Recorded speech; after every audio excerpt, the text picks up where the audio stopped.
it shows,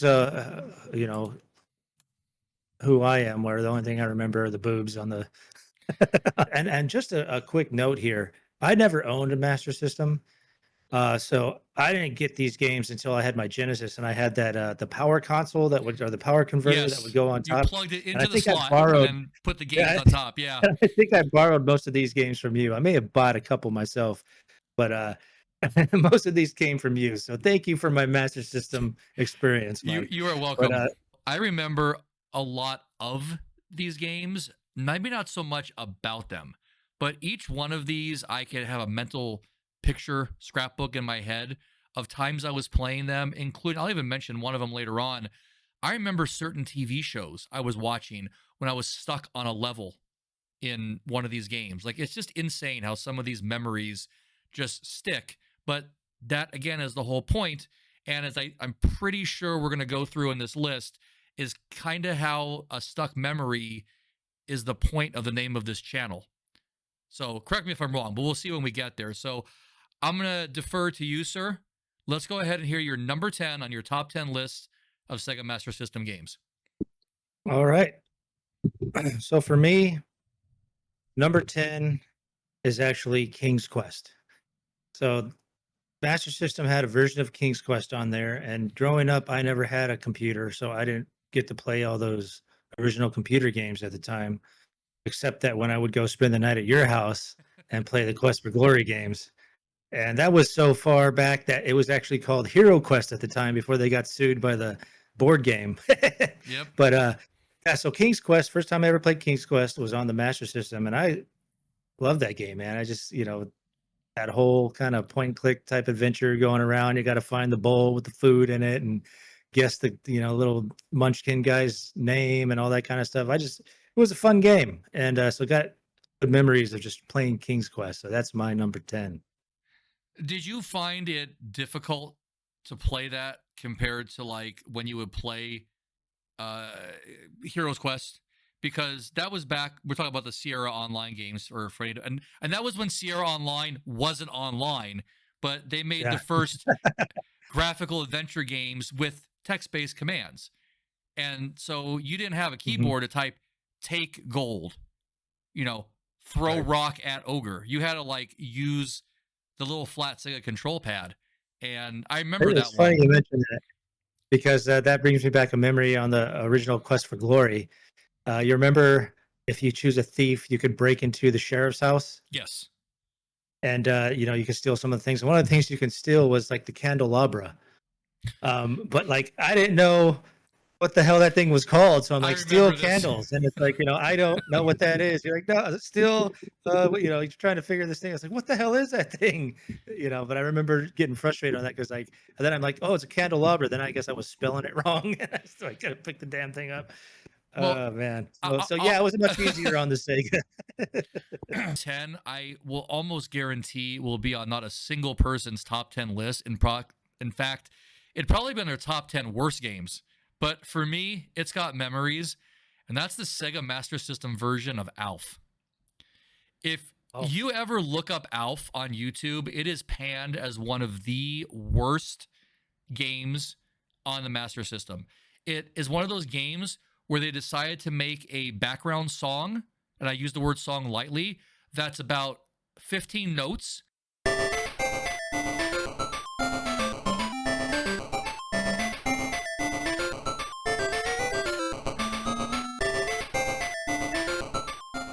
And then they just repeat over and over and over, and pretty much no other sounds and no intuitiveness.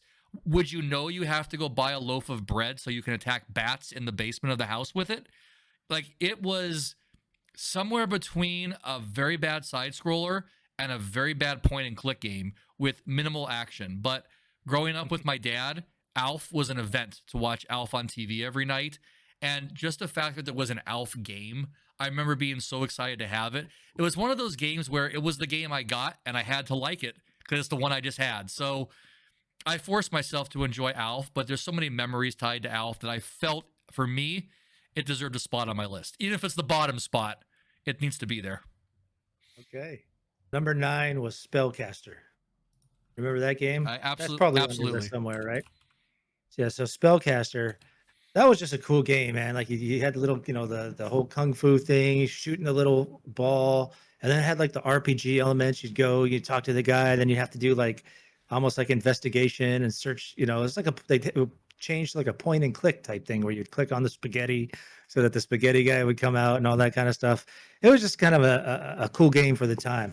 This is one that I had to be honest, I had to go through a list to remember a lot of Master System games because it isn't a Yeah. retro console I turn to a lot out the gate. Um, it's a game called Lord of the Sword, and not only does it have just that catchy name, Lord of the Sword, this game, looking at the screenshots again, I'm like, oh my gosh, of course I remember Lord of the Sword. This game to me has like the epitome of what Sega Master System graphics were.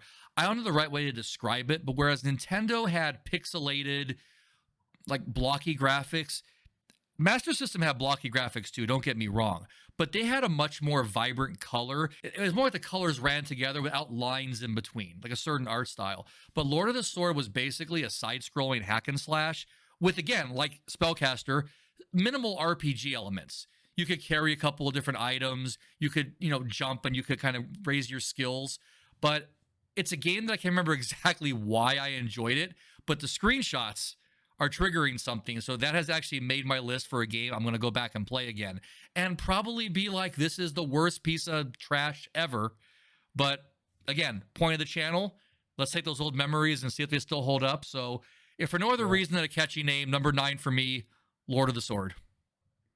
And I don't know, we may have talked about this in the past. So you're talking about the vibrant colors. That was one thing, the Master System technically was a better system than the Nintendo. I think Nintendo had, what was it, like 10 colors or Yeah, the some like, palette, you had a palette swap things if you got beyond a certain number of colors, yeah, it was hence why only you had. was some like super low number of colors you could have on screen at once. And I think Master System was like either double or triple that. I mean, it was like a lot more. Here it is. So the NES had 8 palettes of 4 colors each, and each tile could only use 4 colors. But the Master System had 2 palettes of 16 colors. So in reality, I guess if the math is done right, they could both do 64 colors, but the range of colors available on the screen at once, as you're saying, was Right. larger for the Master System, thus creating that more vibrant, not pastel, but cartoon more like graphics. I'm not sure if I'm going to say this right, but for me, number 8 was Ken Sidon. You remember that game? I think I remember the box art. Tell me about Yeah, it. it's kind of like you're a little samurai guy, and you're, with your little sword. And I really liked this game because I thought at the time the graphics were really good on it. It was fun to play. It almost reminded me of like a slower. Remember the Legend of Cage or Kage? I don't know how you say I it. think it's Kage, and that's what I was thinking when you said I kind of remember this character running kind of sideways and throwing the stars, kind of That was like Legend of Kage, that but was this that's the it one. kind of Okay, looked like that, except you just use the sword. And, you'd fight against Japanese demons and stuff like you know that. I'm pulling all these up as we talk about him. So oh yeah, that almost has almost like a shinobi look to it. Yeah, that was a cool game. So just graphically and everything, and I always like those ninja games anyway. So that's my number 8 was Kinsight, there's just really wasn't anything like that, out there. This looks like it's a platformer or a side scroller, correct? Mhm. Yep, Sorry, I'm almost reading like this. That's a actually kind of interesting. Okay, yeah, yeah, well, like maybe like Shinobi. What was the sequel to Shinobi? The one on the Genesis, Revenge of Shinobi. Revenge of Shinobi. Yeah, like almost like a Revenge of Shinobi, like an early That's what kind I'm of. seeing. Almost like when some of the Genesis games were scaled down to be on the Master System. That kind of could fool me for a second into thinking that was Revenge of Shinobi scaled Yeah, down. cool game. Well, my number 8 is going to be our first repeat, and I actually put on here for a technical reason more than just the game itself, because I honestly didn't think it was that good. But I actually put King's Quest on my list as well because I Mhm. remember, as somebody who grew up with, well, not grew up, but first had a computer and played these things on the computer, I thought the idea of a text-based game appearing on a console was extremely unique. And it was one of the first times, like, what do you call it when they deconstruct a game. I was almost Mhm. more curious to see how they had to deconstruct this game and put it into a console version than anything else. I'm 99% sure I never beat it on the Master System because it was too clunky and cumbersome trying to pick the words and do the things you had to do. But it was kind of fun to see a game that was ported to a different platform and adapted to work on that technology. And so for me, that did stick out as a game that was definitely a unique one to look at when you talk about games that kind of defined an era. That was definitely something very unique for a very unique console. So that's my number 7, the original King's Quest. And I think they even had, if I remember correctly, didn't it like Maniac Mansion make it to the Master System? It was on the NES. I don't know if it was on the Master System. Because that was another one, right? I remember that specifically because Maniac Mansion had to have a whole lot of edits to pass Nintendo's censor service in order to be on the console. And I think they even still managed to keep the exploding hamster in. And I don't think Nintendo knew about it until it was too late. Funny. All right, we are on number 7. Okay, so for me, number 7 is Rocky, the boxing game. I do remember it, yes.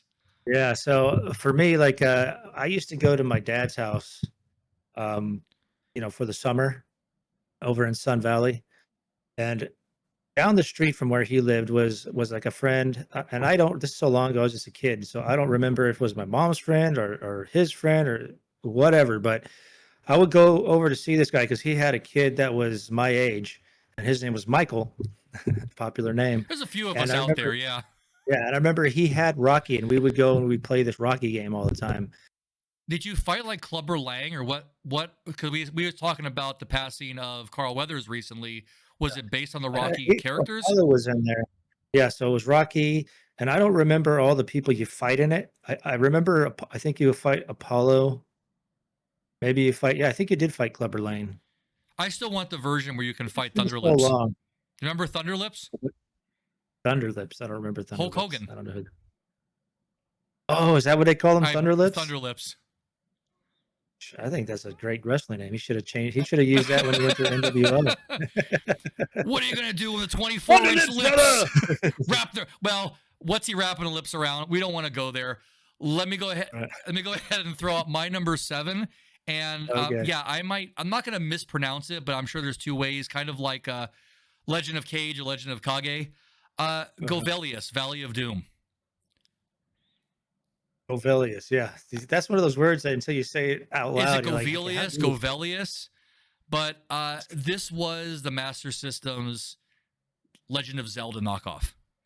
Straight up. First attempt. The first attempt, yes. There were many down the road. There's actually 1 or 2 games I wanted to put on my list, but I was like, they're very similar. But this is the one that stood out, if for no other reason than I remember the stupid graphic for the blue snake. It was literally a Zelda clone. The same thing with the square maps. You walk around, you got to do dungeons, you got to find secret entrances.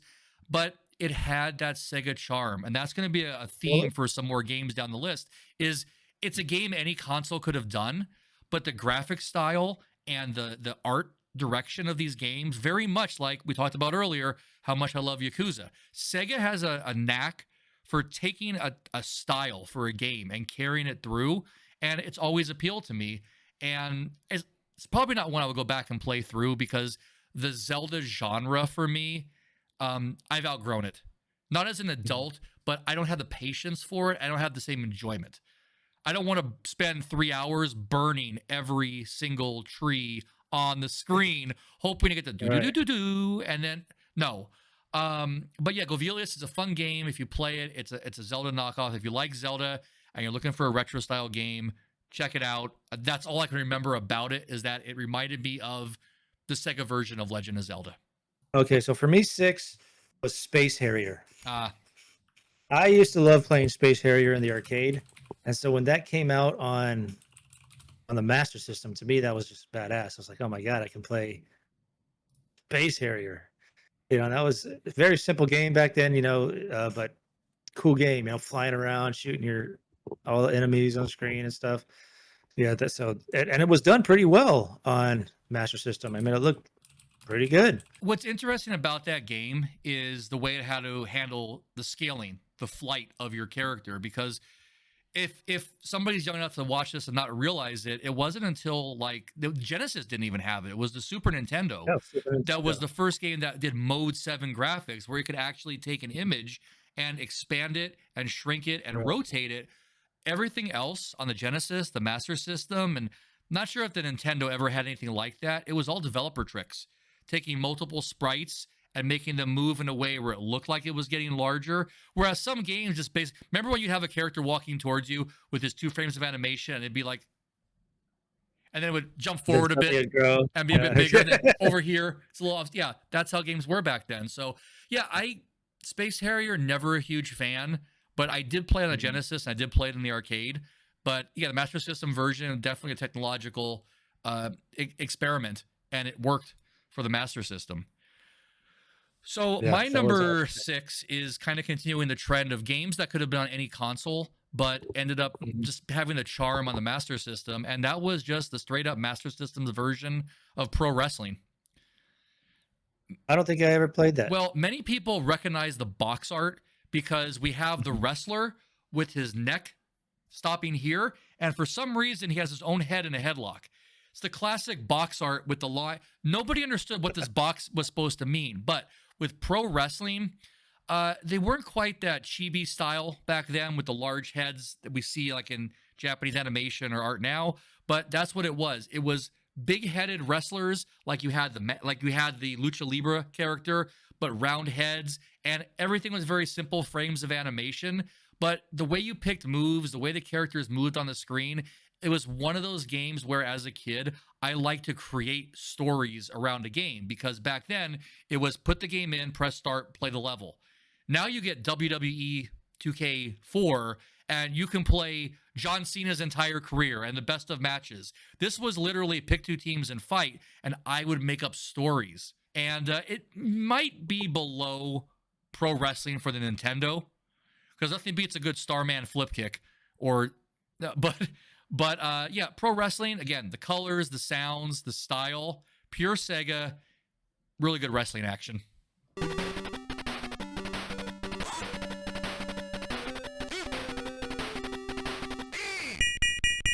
All right, so we're on number 5, top 5 now. So for me was Hang On, the motorcycle racing game. Yep. And if I remember right, it was actually one of those little cards, which is also unique to the Master System. Not only did you have cartridges, but you had those little cards.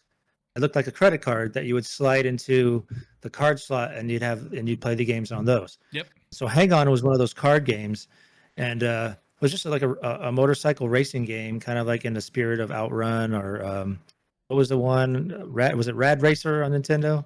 That was one of They them. had the That little was red a cars. rare game, yeah. And it was definitely a fun game. I remember trying so hard to beat those levels. These games had like 6 levels, and damned Yeah, if you they were saw not them easy. all. They were hard. Yeah. These games took practice. Yeah, they were good games. But so Hang On, had a lot of good times playing that game, racing on. That's my number 5. All right. Well, getting into the top 5, I knew what 3 of them were going to be.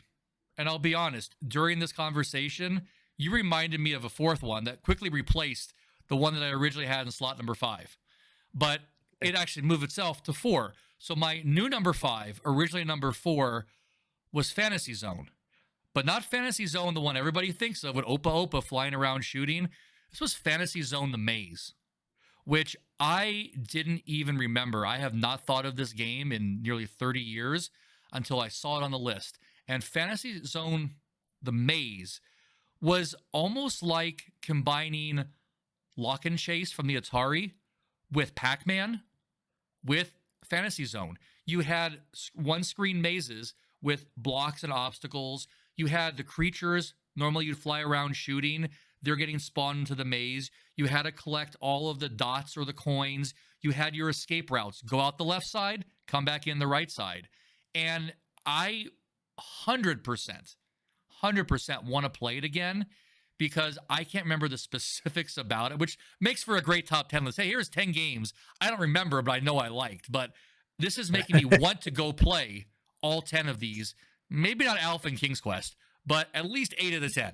80% a good number of your top 10 you still want to play. So if you haven't ever seen Right. Fantasy Zone: The Maze and you like those kind of Pac-Man clone type games, check it out. And I did want to say, back to your previous one, I forgot to mention, yes, Hang On did come on the Sega My Card. I don't think they were called My Cards in America. It was just a Sega card. In Japan, it was the My Card. And then later on, similar to how Nintendo put out Mario and Duck Hunt on one cartridge, they put out a cartridge which was Hang On and Safari Hunt, I believe.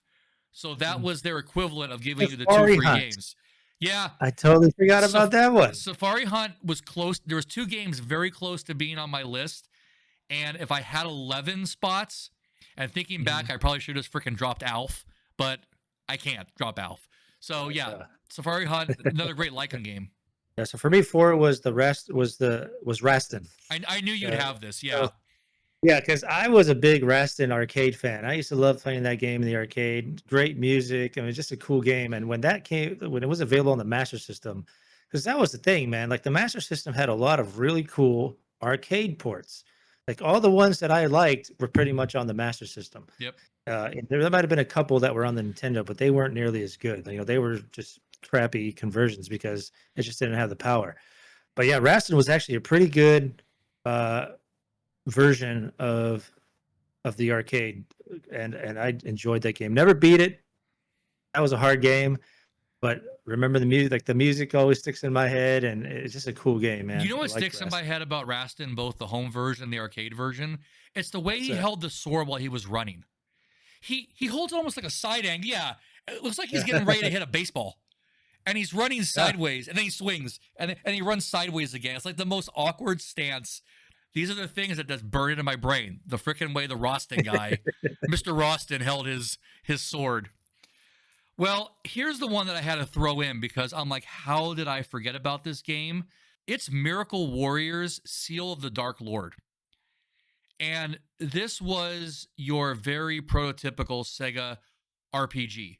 You had the pseudo 3D dungeons. It was menu-based combat, attack, retreat, item, spell. When you're walking over the map, it was very PC-based. You'd have almost like 4 quadrants. You'd have a view, like a 3D picture scene of where you are. Was that the one with the last boss or boobs sticking out? Well, probably. They were very boob friendly back in the 80s. Kind of thing. I do think you're right. I think like the last creature was like a dragon that had like no clothing on, but it was like a form. And it was like a succubus looking woman. Something like that, yeah. And again, every game I put on this list, again, maybe with the exception of Alpha and King's Quest, I feel like I'm gonna spin up at some point. When I need 100 hours for Yakuza Infinite Wealth, I may not have 30 for Miracle Warriors. I'd like to have 30 for Miracle Warriors, and we'll see. But another great Sega RPG in a time when I was discovering role-playing games, and just became a lifelong passion for me.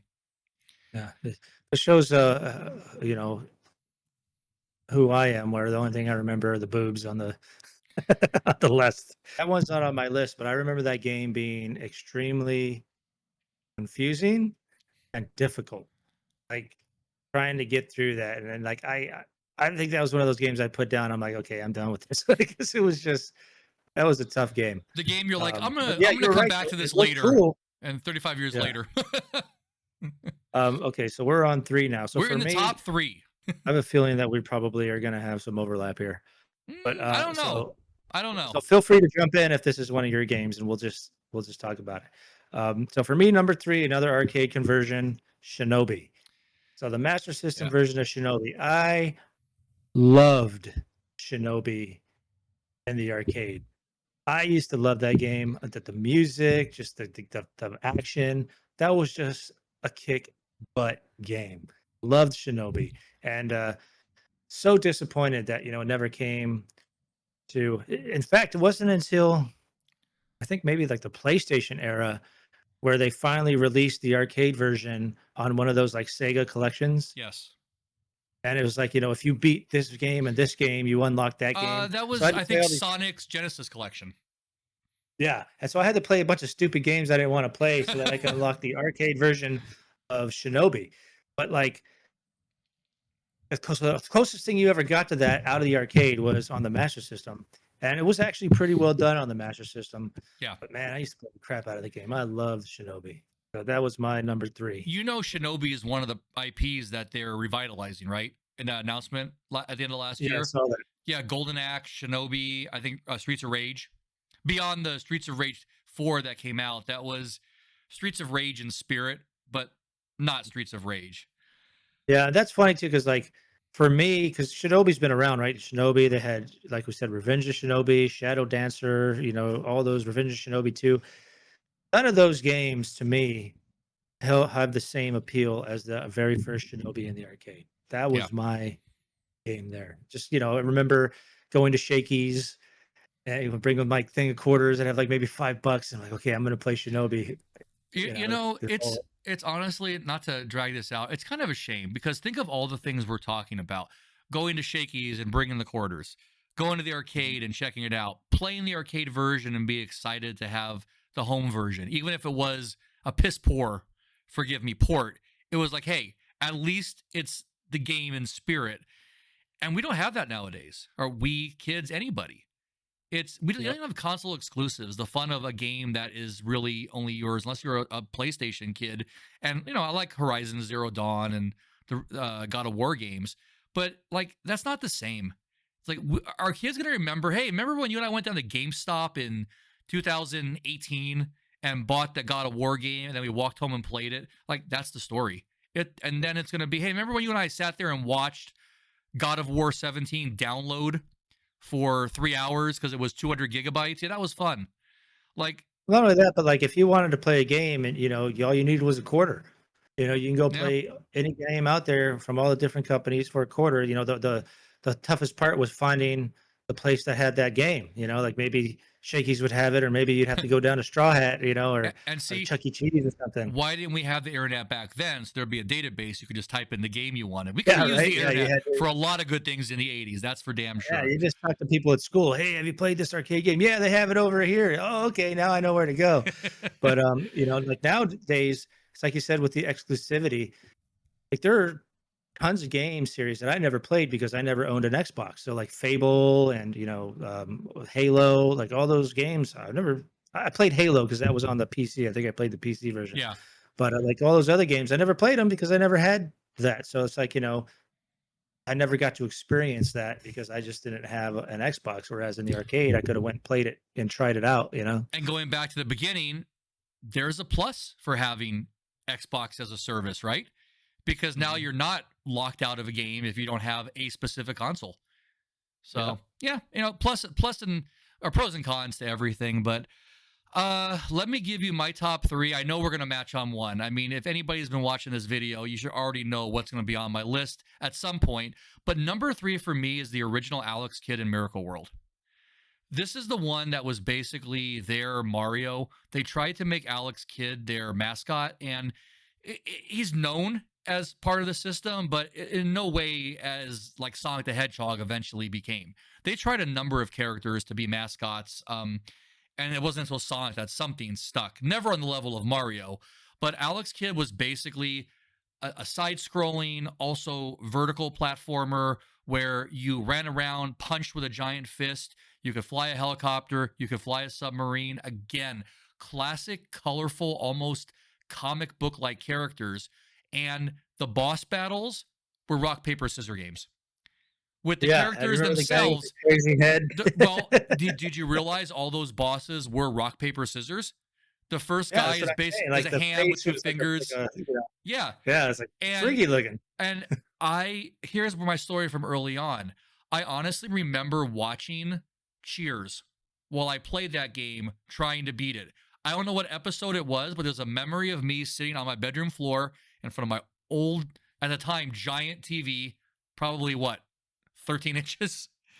Cheers on my TV in the corner, and just Cheers Marathon or something. I played that game for hours and trying to beat it and trying to beat it. And I don't know if I ever beat it. I got pretty damn far. But that game could be brutal at some point because once you lost, you lost. And when you got to those rock, paper, scissors, unless you had the mind reading stone, a lot of them would be like, ba-dunk, ba-dunk, Badunk. Like it switched at the last second. So you have to know up is this. Yeah. And did you know about 4 years ago, they released a remake of it with much more modern graphics and the ability to Really? toggle back to the old version. It was on Xbox Game Pass for a while. I'm sure it's on Steam for like $10. But I tried it. It's not the same. No, same It's as it. all about that time period and those graphics and those memories that created what that game was for me. Didn't make my top, but I did like that game.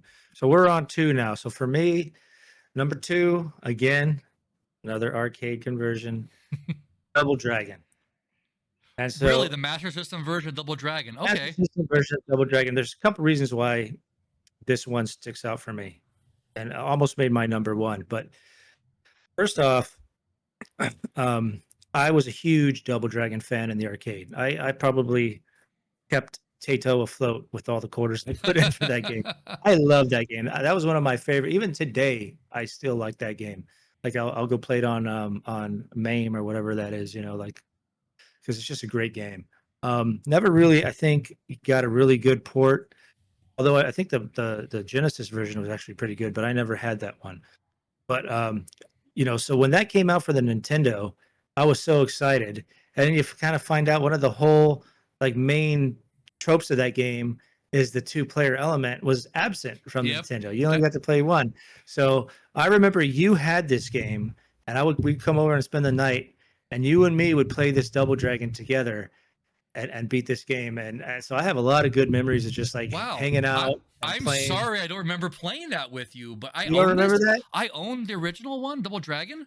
Yeah, you had Double I Dragon. I probably lost more games than I ever even knew I owned at that point as a kid, but Yeah, we had we used to play. I'd go over to your house, and you're like, and we'd play the Double Dragon on the Master System because you could actually play two players on the Master System. at some point in one of our streaming sessions, even if it's like 15 minutes, we may have to recreate that memory. I think It was we may have to do a good that. time. So Double Dragon for Master System, excellent. Best 8-bit port of Double Dragon for sure. Well, here's one I know is not on your list. And well, if it is, I'd be surprised, but it is the original Zillion. Okay, yeah, I don't even remember Zillion. Zillion, oh boy, this is where I did it off the cuff and I should have checked. Zillion based on an anime or a manga, but it was it's not a Metro, it wasn't a Metroidvania. It was a platformer, but in the style of Metroid, where you had to go back and forth to different rooms, you had to get codes, you had to turn off security systems. Very, very, very light role playing elements. Never Oh, is beat that the it. one where you had to get like the codes and you'd have to write down the codes? Yeah, yeah. There were codes to turn off the Okay. alarms, and they were like symbols or Yeah. whatever. Yeah, I remember. There was Zillion 1 and Zillion 2. Zillion 2 was more of an action-based side-scrolling game. This was more of an exploration style game. And the reason why, other than being like the intrigue of trying to figure it out and learn, and again, not an RPG, more of an adventure, it was the graphics. It was anime come to life on the Master System before all but the hardcore people who traded VHS tapes knew what anime was. And so, ironically, that was my first introduction to that style. And of course, now I am a big anime person, but like it took 20 odd years later to get there before I got into it and realized, oh, a lot of this stuff I liked had this cartoon based version of it in Japan. And so, again, the artwork, the style, the adventure really jumped out. And not sure I'd play it again because, that's again back then where you had to figure things out and that was half the fun. Now, when you're so used to things being handed to you and just reading off a checklist of what you got to do next, it kind of spoils you for that hardcore stuff. So that's it. That And game that game kind of reminded me of remember that arcade game Rolling Thunder? absolutely, yes.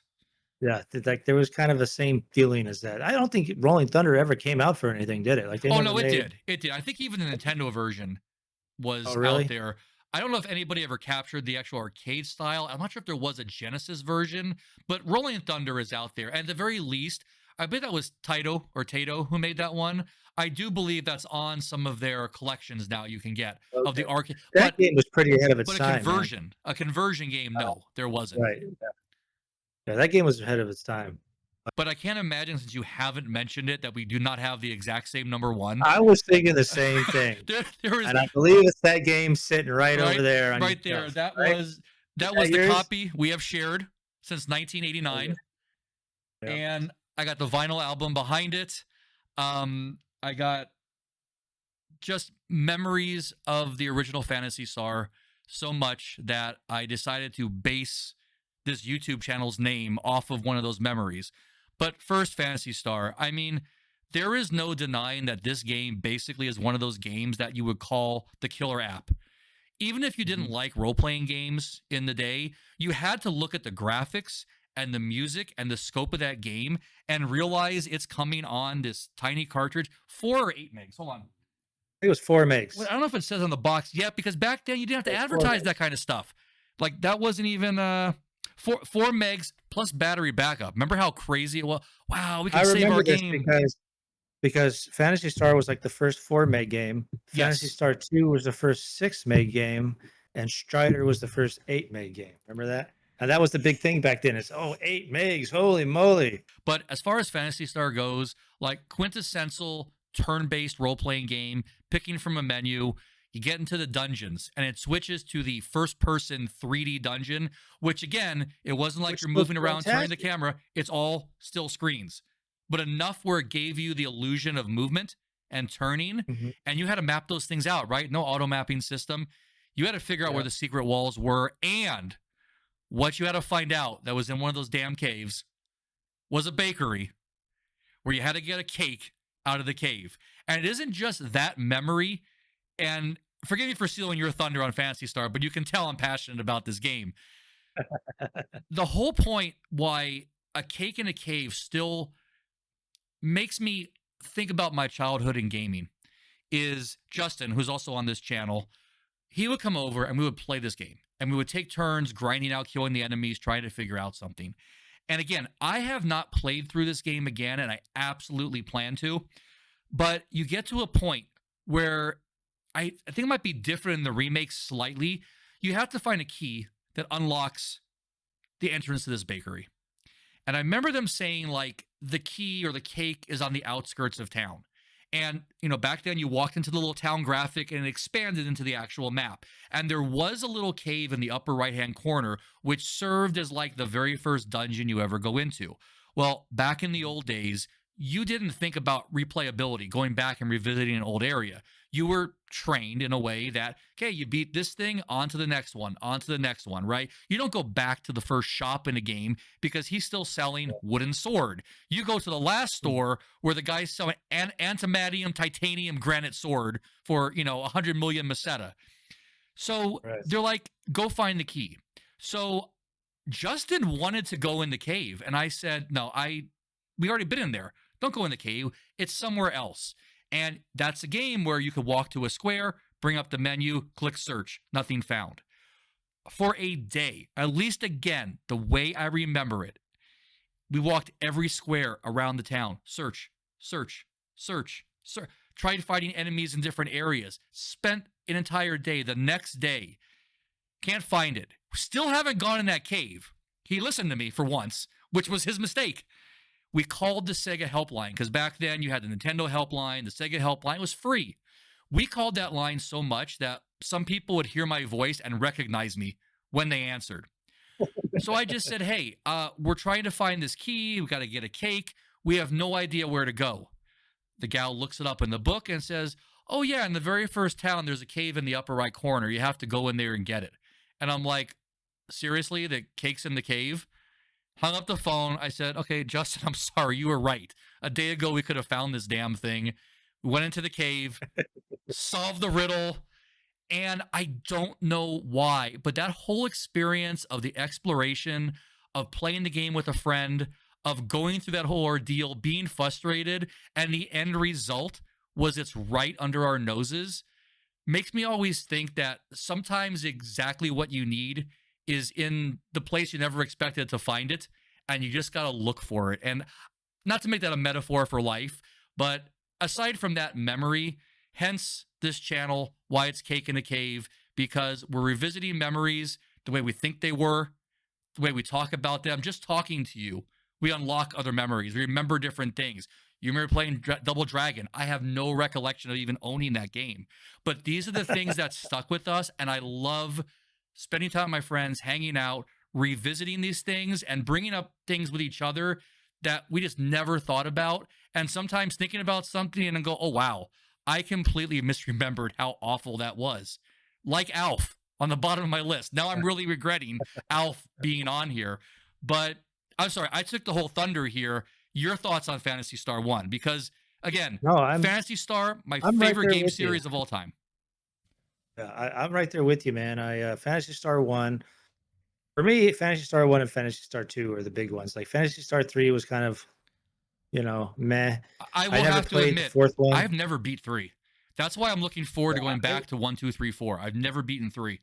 I beat 3, and 3 is almost like a separate entity. It's It's almost like generations this. because you could change who you married, and each Yeah, chapter's but like it's character could almost be like it's a different. different game that they just called Fantasy Star. Yeah. It doesn't really seem like Fantasy Star 1 and Fantasy Star 2 kind of feed off each other, and Fantasy Star 4 feeds off of that. But Fantasy Star 3 is just like this weird game that they just it's almost like it was a different game. They Right. said we're gonna call it Fantasy Which was a Star common just to happening sell it in better, older yeah. games. You take a thing, and Yeah. the most classic example, Super Mario Brothers 2. Yeah, exactly. Yeah, I just like that game was just so ahead of its time, man. Like when you turned it on, you had like the cutscene, and like you said, the 3D dungeons. Like who did that? Like that was just like not something you saw.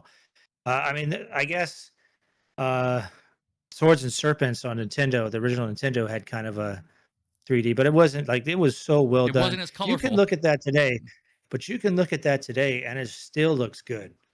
You know what I mean? Like Yeah. it still looks good. Yeah, and there's just like a lot of mechanic. Like, and unless I'm misremembering, I feel like I remember when you're in the battle, you could actually talk. There's like a talk option to talk to the enemy, and sometimes they would respond to you. Because like I have this memory of one of those Motavian guys, or on the desert guys, and like you could talk, and then they would say something to you, and then you wouldn't have to fight them. You know what's funny though too about the Phantasy Star series is how you always had to fight Dark Falls at the end, but in every single game they spelled his name differently. It was Dark Falls, Was Dark it Dark Fowls. Forest? Yeah, I mean it was some variation on that, but it's I almost think in the first one it was Dark Falls, and then in the second one I think it was Dark Force. yeah. I think Fowls may have been 4, FALZ. But again, this is why I like talking about it, because now I got a bucket list of things video game related to find out, and that's to remember. Even Alice, she was Alice, ALIS, in the first one, and then it was Alice, and we'll talk more too about the Phantasy Star series as we do each console. I'm pretty sure, because there's going to be a pattern with those games with me, and Yeah. yeah, definitely Phantasy Star, Memories Beyond, and that might be one of the games that truly got me to be an RPG guy.